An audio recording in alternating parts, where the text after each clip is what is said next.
রাসূল সাল্লাল্লাহু আলাইহি সাল্লামের সময়কালে আরবে একটি গ্রাম ছিল যার নাম ছিল ফাদাক। সেই গ্রামে রুখানা নামে এক পালোয়ান বসবাস করত। তিনি ছিলেন এক বিশাল দেহের অধিকারী। সেই সময় রুখানা ছিল সবচেয়ে শক্তিশালী একজন কুস্তিবিদ। তার সঙ্গে কুস্তি করে কেউ জয়ী হতে পারত না, সবাই তার কাছে পরাজিত হতো। সেই যুগে আরবের অন্যতম শক্তিশালী পালোয়ান ছিলেন তিনি, কারণ কুস্তিতে কেউ তার সঙ্গে পেরে উঠত না, সবাই তার কাছে হার মানত।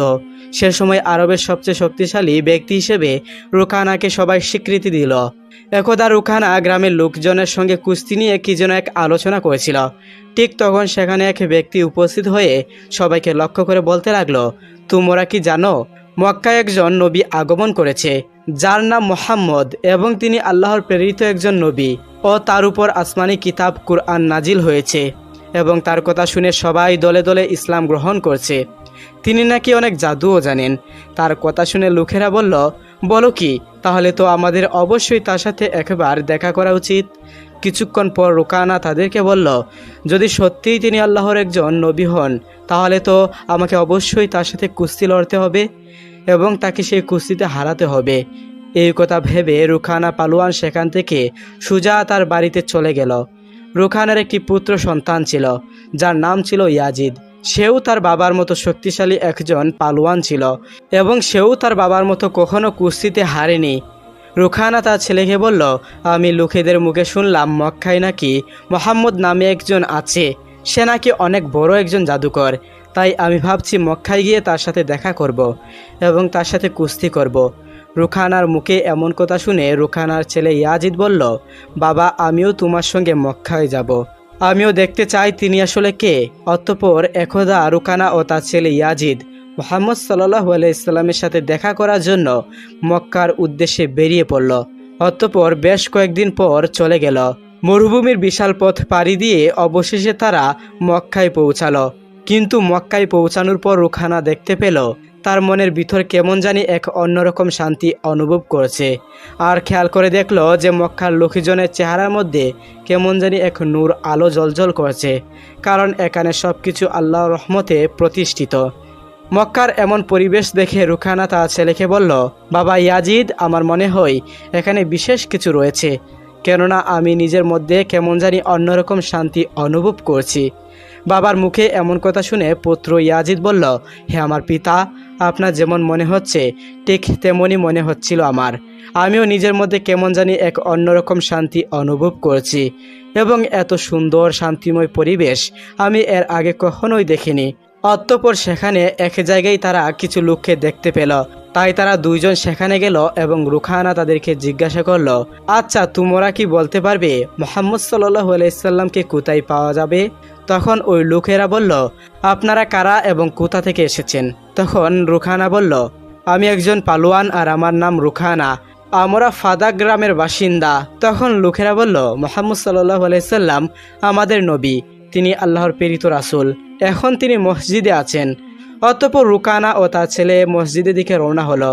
মসজিদে প্রবেশ করে ওইখানে দেখল একজন বুজুর্গ ব্যক্তি বসে আছেন। তার মুখে ছিল হৃদয় স্পর্শী হাসি, যেন তিনি সবাইকে স্বাগত জানাচ্ছে। তখন রুখানা দেখে চিনে ফেলল যে ইনি সেই ব্যক্তি যার কথা সবার মুখে মুখে শোনা যাচ্ছিল। এরপর রুখানা নিকটে যায় এবং মুহাম্মদ সাল্লাল্লাহু আলাইহি সাল্লামকে সালাম দেয়। তখন রুখানা বলল, হ্যাঁ মুহাম্মদ, তুমি কি সেই ব্যক্তি যার নাম আমি লোকেদের মুখে মুখে শুনেছি? তুমি নাকি আল্লাহর প্রেরিত একজন রাসূল? তখন নবীজি সাল্লাল্লাহু আলাইহি সাল্লাম বললেন, হ্যাঁ, তুমি ঠিকই শুনেছ, কিন্তু তুমি কে এবং কোথা থেকে এসেছো? তখন রুখানা বলল, আমি অনেক দূর থেকে আপনার খুঁজে এখানে এসেছি। আমার নাম রুখানা, আমি একজন অনেক বড় মাপের পালোয়ান। পুরো পৃথিবীতে আমার থেকে শক্তিশালী পালোয়ান আর নেই। আমি আজ পর্যন্ত কোনো কুস্তিতে পরাজিত বরণ করিনি। তখন নবীজি সাল্লাল্লাহু আলাইহি সাল্লাম খুবই ভদ্রতার সাথে রুখানাকে বললেন, রুখানা বসো, তোমার সাথে আমার অনেক কথা আছে। রাসূল সাল্লাল্লাহু আলাইহি সাল্লামের মুখে এমন কথা শুনে রুখানা ভাবতে লাগলো, উনি আবার আমার সাথে কিসের কথা বলবেন। তখন রাসূল সাল্লাল্লাহু আলাইহি সাল্লাম রুখানাকে ইসলামের দাওয়াত দিতে লাগলেন, যা মহান আল্লাহ রাব্বুল আলামিন বিশ্বনবী সাল্লাল্লাহু আলাইহি সাল্লামের উপর দায়িত্ব দিয়েছিলেন। সে অনুযায়ী রুখানাকেও দাওয়াতের উদ্দেশ্যে বললেন, হে রুকানা, তুমি আল্লাহকে ভয় করো। তোমার শরীরে এত শক্তি যিনি দিয়েছেন, তোমাকে এত বড় পালোয়ান যিনি বানিয়েছেন, সেই মহান আল্লাহর কাছে নিজেকে আত্মসমর্পণ করো এবং সেই মহান স্রষ্টার প্রতি ঈমান আনো, আর আমাকে সেই মহান আল্লাহর রাসূল হিসেবে মেনে নাও। তখন রুখানা বলল, হে মুহাম্মদ, তুমি এসব কি বলছো? আমি তো এসেছি তোমার সাথে কুস্তি লড়াই করব। কারণ আমি শুনেছি তুমি নাকি আল্লাহর প্রেরিত রাসূল, তুমি নাকি অনেক জাদুও জানো। তাই তোমার এত ক্ষমতার কথা শুনে আমি তোমার কাছে কুস্তি লড়াইয়ের জন্য এসেছি। আর তুমি কিনা বলছো আমাকে ইসলাম ধর্ম গ্রহণ করতে। তখন বিশ্বনবী সাল্লাল্লাহু আলাইহি সাল্লাম বললেন, হে রুকানা, তুমি আমার সাথে কুস্তি লড়তে চাও, কিন্তু আমি তো কুস্তি লড়ি না। এইসব তো আমার কাজ নয়, এইসব তো পালোয়ানদের কাজ। তখন রাসূল সাল্লাল্লাহু আলাইহি সাল্লামকে বলল, হে মুহাম্মদ, আমি এত অজুহাত শুনতে চাই না। আমি শুনেছি তোমার নাকি অনেক ক্ষমতা, তুমি নাকি অনেক জাদুবিদ্যা জানো। তুমি তো আল্লাহর রাসূল, তাহলে তোমার ক্ষমতা দিয়ে তুমি আমাকে হারিয়ে দেখাও। আল্লাহর অলি হজরত জুনাইদ বাগদাদী রহমতুল্লাহি আলাহি ছিলেন যুগের শ্রেষ্ঠ আধ্যাত্মিক সাধক। হজরত জুনাইদ বাগদাদী রহমতুল্লাহি আলাহিকে একজন ইহুদি মহব্বত করতেন। একদিন সেই ইহুদি ওনার কাছে এসে কিছুক্ষণের মধ্যে যাওয়ার জন্য ব্যস্ত হয়ে পড়ল। তখন হজরত জুনাইদ বাগদাদী রহমতুল্লাহি বললেন, তুমি কোথায় যাচ্ছ? তখন সেই ইহুদি বলল, আজ আমাদের একটি সমাবেশ আছে, সব ইহুদিরা সেখানে আসবে এবং আমিও যাব। হজরত জুনাইদ বাগদাদী রহমতুল্লাহি বললেন, আমাকেও তোমার সাথে নিয়ে চলো, আমি তোমাদের বেশ ধরে সেখানে যাব। তখন হজরত জুনাইদ বাগদাদী তার সাথে গেলেন। তিনি সেখানে গিয়ে দেখলেন যে একটি উঁচু আসন তৈরি করা হয়েছে। কিছুক্ষণ পর সেখানে একজন বৃদ্ধ লোককে এনে বসানো হলো। এই বৃদ্ধ প্রতি বছর এখানে বসে উপস্থিত হয়ে সে একটি মাত্র উপদেশ দিতেন এবং তারা সবাই এই উপদেশ পালন করত। কিন্তু এবার সে চুপচাপ হয়ে বসে রইল। তখন সেই ইহুদি বক্তারা বলে উঠল, আপনি আজ কিছু বলছেন না কেন? আপনার বাণী শোনার জন্য আমরা অধীর আগ্রহে বসে রয়েছি। তখন সেই ইহুদি বৃদ্ধ বলল, এই মসজিদে একজন মুসলমান আছে, তাই আমি কোনো কথা বলতে পারছি না। তখন সেই ইহুদি বক্তারা বলে উঠল, কে সেই মুসলমান? আমরা তাকে হত্যা করব। তখন সেই ইহুদি বৃদ্ধ বলল, খবরদার, তোমরা তাকে হত্যা করবে না। ওই সেই ব্যক্তি, তাকে আমার নিকট নিয়ে আসো। তখন হজরত জুনাইদ বাগদাদী রহমতুল্লাহি আলাইহিকে নিয়ে আসা হলো। তখন সেই বৃদ্ধ ইহুদি বলল, আপনি কেন এখানে এসেছেন? তখন জুনাইদ বাগদাদী রহমতুল্লাহি উত্তর দিলেন, তামাশা দেখার জন্য এসেছি। তখন সেই বৃদ্ধ ইহুদি বলল, আপনি যখন এখানে এসেছেন, তাহলে আমার কয়েকটি প্রশ্নের উত্তর জানতে চাই আপনার কাছ থেকে। তখন আল্লাহর অলি জুনাইদ বাগদাদী রহমতুল্লাহি বললেন, আমি যদি উত্তর দিতে পারি তাহলে তুমি বলো ইসলাম গ্রহণ করবে কিনা। তখন সেই ইহুদি ব্যক্তি বলল, হ্যাঁ, আমি ওয়াদা করলাম, যদি আমার প্রশ্নের উত্তর দিতে পারো তাহলে আমি ইসলাম ধর্ম গ্রহণ করব। হজরত জুনাইদ বাগদাদী রহমতুল্লাহি বললেন, প্রশ্নকারী বড় না উত্তরদাতা বড়? তখন সেই বৃদ্ধ ইহুদি বলল, উত্তরদাতা বড়। তখন জুনাইদ বাগদাদী রহমতুল্লাহি বললেন, তুমি প্রশ্নকারী, ওই আসন থেকে নেমে আসো, আমি উত্তরদাতা, আমি ওই আসনে বসে উত্তর দিব। তখন সেই ইহুদি বৃদ্ধ নেমে আসলো এবং জুনাইদ বাগদাদী রহমতুল্লাহি ওই আসনে গিয়ে বসলেন। তখন জুনাইদ বাগদাদী রহমতুল্লাহি বললেন, এবার তোমার প্রশ্ন করো। তখন সেই বৃদ্ধ ইহুদি বলল, আমার প্রথম প্রশ্ন, আপনারা বলে থাকেন জান্নাতে এত আহার হবে, তবুও কেন পায়খানা প্রস্রাব হবে না? দ্বিতীয় প্রশ্ন, বেহেশতে এমন একটি বৃক্ষ থাকবে যার শাখা প্রশাখা বেহেশতের প্রতিটি ঘরের উপর বিস্তার করবে। তৃতীয় প্রশ্ন, বেহেশতের নিয়ামত যত খাওয়া হবে তার ঘাটতি হবে না। আমি এই প্রশ্নগুলোর উত্তর জানতে চাই।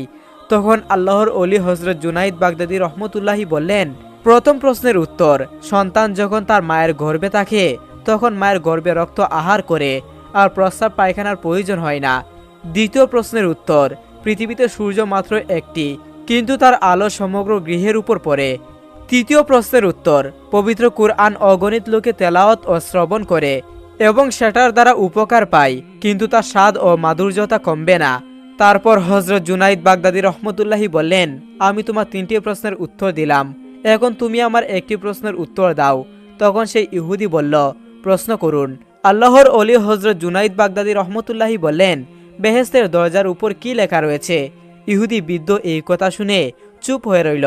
তখন সব ইহুদি বক্তারা বলে উঠল, আপনি আমাদের ধর্মীয় নেতা, আপনার তিনটি প্রশ্নে তিনি উত্তর দিয়েছেন, আর একটি প্রশ্নের উত্তর আপনি দিচ্ছেন না কেন? তখন ইহুদি বৃদ্ধ বলল, আমি যেই উত্তর দিব তা যদি তোমরা মেনে নেওয়ার অঙ্গীকার করো তবে আমি উত্তর দিব। তখন তারা সকলেই অঙ্গীকার করে বলল, হ্যাঁ, আমরা মেনে নিব। তখন ইহুদি বৃদ্ধ বলল, বেহেশতের দরজার উপর লেখা আছে, লা ইলাহা ইল্লাল্লাহু মুহাম্মাদুর রাসূলুল্লাহ সাল্লাল্লাহু আলাইহি সাল্লাম। এই কথা শুনে সকল ইহুদিরা জুনাইদ বাগদাদী রহমতুল্লাহির হাতে কালেমা পড়ে মুসলমান হয়ে গেল এবং ইসলামের সুশীতল ছায়ায় আশ্রয় গ্রহণ করল। একজন নেককার বান্দা পাহাড়ের গুহায় দিনরাত আল্লাহ তাআলার দেনে মগ্ন থাকতেন। মহান আল্লাহ রব্বুল আলামিন তার খাওয়া দাওয়ার একটি গাছের মাধ্যমে করে দিয়েছিলেন। মহান আল্লাহ রব্বুল আলামিন তার ইবাদতে এতটাই খুশি ছিলেন যে তার ইবাদতখানার পাশে একটি ডালিম গাছকে জন্মে দিয়েছিলেন। আল্লাহ রব্বুল আলামিন এভাবেই সেই ডালিম গাছের খাবার দাবারের ব্যবস্থা করতেন, যেসব প্রতিদিন সেই গাছের নিচে 3টি করে ডালিম পেত, আর সেই নেককার বান্দাটি সেই ডালিমগুলো খেয়ে নিত এবং আল্লাহ তাআলার ইবাদতে মশগুল হয়ে যেত। এভাবে তার দিন কাটতে লাগলো। সেই নেককার বান্দাটি ভাবল যে এগুলো আমার রিজিক, আমি এভাবেই খাবার দাবার করব আর শুধুমাত্র আল্লাহ রব্বুল আলামিনের ইবাদতে মশগুল থাকব। একদিন আল্লাহ রব্বুল আলামিন তার পরীক্ষা নিতে শুরু করলেন, কেননা যারা আল্লাহ রব্বুল আলামিনের নেক বান্দা হয়ে থাকেন, যারা আল্লাহ রব্বুল আলামিনের ইবাদত করে থাকেন, আল্লাহ তাআলা তাদেরকে পরীক্ষা নিয়ে থাকেন। একদিন এমন ঘটল যে সেই ডালিম গাছে আর ডালিম ধরল না। একদিন কেটে গেল, সে ধৈর্য ধারণ করল। দ্বিতীয় দিন আল্লাহ তাআলা সেই গাছে ডালিম দিলেন না। তখন সেই নেককার বান্দাটি ধৈর্য ধরল। তৃতীয় দিনেও তার সঙ্গে এমনটাই ঘটল। মহান আল্লাহ রব্বুল আলামিন তার থেকে ডালিমের নিয়ামতকে বঞ্চিত রাখলেন, কেননা তার প্রভু তার পরীক্ষা নিচ্ছিলেন যে আমার বান্দা আমার উপর কতটা ভরসা রাখে। সে আমার কাছে চায় না অন্যজনের কাছে গিয়ে চাইতে শুরু করে। আর তখন সেই ব্যক্তি অনেকটা ক্ষুধার্ত হয়ে পড়েছিল আর সে অনেক ভয় পেতে শুরু করলো। সে আল্লাহ তাআলার কাছে না চেয়ে লোকদের কাছে চাওয়ার জন্য বেরিয়ে পড়ল। যখন সে তার ইবাদতের জায়গা থেকে বেরিয়ে আসলো তখন সে একটি বাড়ি দেখতে পেল। সেই বাড়ি একজন মুসলমান ছিল, কিন্তু সেই মুসলমান ছিল একজন চোর। আল্লাহ তাআলা তো দূরের কথা, সে আল্লাহ তাআলার বান্দাদেরকেও পছন্দ করত না, অর্থাৎ তাদের জিনিসপত্র চুরি করত। সে শুধু নামমাত্র মুসলমান ছিল, তার ভিতরে এমন কোনো আমল ছিল না যার জন্য তাকে ভালো মুসলমান বলা যেতে পারে। যাই হোক, সেই নেককার বান্দাটি ভাবল, আমি সেই মুসলমানের বাড়িতে গিয়ে খাবার চাই, কিন্তু বাদ দেই, চুর হয়েছে তাতে কি হয়েছে, এ সময় তো আমি অনেক ক্ষুধার্ত, আর এ সময় আমাকে সে সাহায্য করতেই পারে, কেননা এছাড়া আশেপাশে অন্য কোনো বাড়িঘর নেই। তাই এই কথা চিন্তা করে সেই নেককার ব্যক্তি তার ঘরের দরজায় গেল আর গিয়ে আওয়াজ দিল। চোর তখন দরজা খুলে জিজ্ঞাসা করল, তুমি কে, কোথায় থেকে এসেছো, তোমার কি প্রয়োজন? তখন সেই নেককার ব্যক্তি বলতে লাগলো, সামনে যে পাহাড়ের গুহাটি রয়েছে, আমি সেখানে থেকে আল্লাহ রব্বুল আলামিনের ইবাদত করি। অনেক দিন ধরে আমি সেখানেই থাকছি। আল্লাহ তাআলা আমার জন্য সেখানে ডালিমের গাছ সৃষ্টি করে দিয়েছেন, আর সেই ডালিম গাছ থেকে ডালিম খেয়ে আমি আমার পেট ভরতাম। কিন্তু 3 দিন ধরে সেই ডালিম গাছে আর ডালিম ধরছে না, তাই আমি ক্ষুধায় কাতর হয়ে গেছি।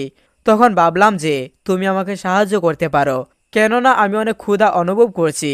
যদি খাবার কিছু থাকে তাহলে তুমি আমাকে দিয়ে দাও, আমি অনেক ক্ষুধার্ত। তার কথা শুনে চোরের মনের মধ্যে না জানে কি খেয়াল আসলো।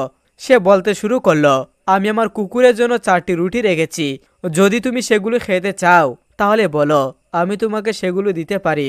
তখন সেই নেককার ব্যক্তিটি এতটাই ক্ষুধার্ত ছিল যে সে বলল, হ্যাঁ নিয়ে আসো, আমি সেগুলো খেয়ে নিব। তখন চোর তাকে সেই রুটিগুলো দিল এবং নেককার বান্দা সেখান থেকে বাহিরে যেতে লাগলেন। ইতিমধ্যে চোরের কুকুরটি আবিদের উপর চিৎকার করল। তখন নেককার বান্দাটি চিন্তা করল, হয়তো আমি তার রুটি নিয়ে নিয়েছি, এর জন্য সে আমার উপর ক্ষুধান্বিত হয়েছে। তাই তখন সেই নেককার ব্যক্তিটি একটি রুটি কুকুরকে দিয়ে দিল। একটি রুটি খেয়ে কুকুর আবার ঘেউ ঘেউ শুরু করতে লাগলো। তখন সে দ্বিতীয় রুটিটি কুকুরকে দিয়ে দিল। দ্বিতীয় রুটিটি খাওয়ার পরেও কুকুরটি ঘেউ ঘেউ করতে লাগলো। এখন সে তার তৃতীয় রুটিটিকে কুকুরকে দিয়ে দিল। যখন কুকুরটি তৃতীয় রুটি খেয়ে ফেলল তখন সে আবার ঘেউ ঘেউ শুরু করলো। সেই নেককার ব্যক্তিটি ভাবতে শুরু করলো, যদি আমি এই রুটিটি দিয়ে দেই তাহলে আমি কি খাবো? তখন সেই আবেদ ব্যক্তিটি রেগে গিয়ে সেই কুকুরকে বলতে লাগলো, তুমি এতটাই বেশরম ও লোভী যে আমি তোমার মালিকের কাছে এই রুটিগুলো ভিক্ষা চেয়ে নিয়ে নিয়েছি। তুমি আমাকে রুটিগুলো খেতে দিচ্ছ না, বরং তুমি 3টি রুটি পূর্বে খেয়ে নিয়েছ, আর এখন যে চতুর্থ রুটিটি বেঁচে আছে এটি তো কমপক্ষে আমাকে খেতে দাও। তখন আল্লাহ তাআলা সেই কুকুরের কথা বলার ক্ষমতা দান করলেন। তখন সেই কুকুরটি মানুষের মতো বলতে শুরু করলো, হে মানুষ, তুমি এতটাই ইবাদতকারী, আল্লাহ তাআলার একজন নেক বান্দা, আল্লাহ তাআলার ইবাদতকারী। আল্লাহ তাআলা তোমাকে উপহার স্বরূপ একটি ডালিম গাছ দান করেছেন। তোমাকে কখনো ক্ষুধার্ত রাখেন না, বরং আল্লাহ তাআলা তোমাকে জান্নাতি ফল ডালিম খাওয়িয়েছেন। তুমি আল্লাহ তাআলার সঙ্গে কি এমন দফাদরি করলে? তুমি আমাকে বলো যে আমি বেশরম লোভী, কিন্তু আমি এতটাই বিশ্বস্ত যে আমি সেই রুটিটি চেয়েছি যেটা আমার মালিক আমার জন্য রেখেছিল। তুমি তো আল্লাহ তাআলার ইবাদতকারী, তোমার যে তাওয়াক্কুল ছিল না, তুমি মানুষের কাছে চেয়ে নেওয়ার জন্য বেরিয়ে পড়েছ, আর একজন চোর তোমাকে সাহায্য করলো, তুমি তার রুটিটি খেয়ে রাজি হয়ে গেলে। তুমি কি 3 দিনের ক্ষুধার্ত সহ্য করতে পারলে না? তোমার রব কি তোমাকে ক্ষুধার্ত রাখতো? সে তো তোমার পরীক্ষা নিচ্ছিল। আমি তো একটি পশু, কিন্তু তুমি তো একজন মানুষ। তোমার বর্ষা কি করে তোমার রব থেকে সরে গেল? তুমি কি আল্লাহ তাআলার কাছে চাইতে পারতে না? আল্লাহ তাআলার কাছে দোয়া করতে পারতে না? কিন্তু না, তুমি একজন মানুষের কাছে সাহায্য চাইতে আসলে, আর এমন একজন মানুষের কাছে চাইতে এলে যে তোমার রবকে মানে না। এ সকল কথাগুলো শোনা মাত্রই সেই নেককার ব্যক্তিটি অজরের নয়নে কান্না শুরু করে দিল। সে আবারও তার পাহাড়ের গুহায় ফিরে গেল, আর আল্লাহ তাআলার দরবারে সেজদায় পড়ে গেল, আর কান্না করতে করতে মাফ চাইতে লাগলো। ইয়া আল্লাহ, আপনি আমাকে ক্ষমা করে দিন, আমার ভুলগুলোকে মাফ করে দিন। হে আমার আল্লাহ, আমি এটা ভাবিনি আপনি আমাকে এই নির্জন জায়গাতে কিভাবে খাবার দাবার দিলেন। কোনো মানুষ এখন পর্যন্ত আমাকে সাহায্য করেনি। আমি যা কিছু পাচ্ছিলাম তা আমাকে আপনি দিচ্ছিলেন। কি করে আমার ঈমান এত ছোট হয়ে গেল? হে আমার রব, আপনি আমার পরীক্ষা নিয়েছিলেন, আর আমি আপনার পরীক্ষায় পাশ করতে পারিনি। কিন্তু আমি আমার সত্য মনে তৌবা করছি, আমি আপনার কাছে ক্ষমা প্রার্থনা করছি। হে আল্লাহ রব্বুল আলামিন, আপনি আমাকে মাফ করে দিন। আপনি তো পরম দয়ালু ও রহমানুর রাহিম। সেই বান্দাটি এভাবে আল্লাহ তাআলার দরবারে মাফ চাচ্ছিল। আল্লাহ তাআলা তার উপর রহমত করলেন। সেই গাছে আবারও ডালিম ফল ধরতে শুরু করলো। বড়পীর আব্দুল কাদির জিলানী রহমতুল্লাহি আলাহির ছোটবেলার একটি ঘটনা। একদা তিনি এক কাফেলার সাথে বাগদাদ গমন করেছিলেন। প্রতিমধ্যে সন্ধ্যা গনিয়ে আসার কারণে তারা এক জায়গায় রাত্রি যাপনের সিদ্ধান্ত নিল। রাত্রি যাপনের আয়োজনে সকলেই ব্যস্ত। এমন সময় একদল ডাকাত এসে তাদের উপর হামলা চালিয়ে সব মালামাল লুণ্ঠন করে নিল। ডাকাত দলের লুণ্ঠন যখন শেষ হলো, তখন একজন ডাকাত বালক আব্দুল কাদিরকে লক্ষ্য করে বলল, এই ছেলে, তোমার নিকট কিছু আছে কি? বালক আব্দুল কাদির জিলানী রহমতুল্লাহি অকণ্ঠ চিত্রে জবাব দিলেন, হ্যাঁ আছে। জবাব শুনে ডাকাত মনে করল ছেলেটি হয়তো আমার সাথে টাটকা করছে, কারণ তার নিকট কিছু থাকলেই তো দেখা যেত। তাই সে আবারও বলল, তোমার নিকট কি আছে এবং তা কোথায় আছে বলো। তিনি বললেন, আমার নিকট 40টি স্বর্ণমুদ্রা আছে এবং তা আমার সাথেই আছে। ডাকাতটি অনেক খোঁজাখুঁজির পরেও তার নিকট কোনো স্বর্ণমুদ্রা না পেয়ে ধমকে সুরে বলল, তুমি কি আমার সাথে উপহাস করছো? উত্তরে তিনি বললেন, আমি সত্যি কথা বলছি। ইতিমধ্যে ডাকাত দলের সর্দার উপস্থিত হয়ে বলল, আচ্ছা, তোমার স্বর্ণ মুদ্রাগুলো কোথায় রেখেছো বলো তো। তিনি বললেন, আমার কুটের বাজের মধ্যে মুদ্রাগুলো সেলানো রয়েছে। তার কথা মতো মুদ্রাগুলো পেয়ে ডাকাত সর্দার বলল, তুমি তো বড় বোকা ছেলে, কারণ তুমি যদি আমাদেরকে এইগুলোর খোঁজ না দিতে, তাহলে কিছুতেই আমরা এগুলো খুঁজে পেতাম না। এই কথা শুনে বালক আব্দুল কাদির জিলানী রহমতুল্লাহি বললেন, আমি বাড়ি থেকে বের হওয়ার সময় আমার আম্মা বলে দিয়েছেন যে, হে আমার প্রিয় পুত্র, সদা সর্বদাই সত্য কথা বলবে, কখনো মিথ্যা কথা বলবে না। তার এই উপদেশের দিকে লক্ষ্য রেখেই আমি আজ তোমাদের নিকট সত্য কথা বলেছি। সহজ সরল ছোট্ট এই কথাটি সর্দারের মনে গভীরভাবে রেখাপাত করল। সে ভাবতে লাগলো, ছুটে এই ছেলেটি মায়ের কথা তিলে তিলে মেনে চলছে, অথচ আমি এই বুড়ো বয়সে উপনীত হয়েও আল্লাহর নির্দেশ অমান্য করে চুরি ডাকাতি করছি, মানুষকে কষ্ট দিচ্ছি। না, তা হতে পারে না। এই কথা বলে সে বালক আব্দুল কাদের জিলানী রহমতুল্লাহি আলাহির একটি হাত তার বুকের উপর টেনে নিল আর বলল, আমি তোমার সামনে তৌবা করছি এবং প্রতিজ্ঞাবদ্ধ হচ্ছি যে আজ থেকে আমি কোনোদিন আল্লাহ রাব্বুল আলামিনের নির্দেশ অমান্য করব না এবং কোনোদিন ডাকাতি করব না। সর্দারের এই অবস্থা দেখে অন্যান্য ডাকাতদের মনে অবস্থা পরিবর্তন হয়ে গেল। তারাও তৌবা করে বলল, আজ থেকে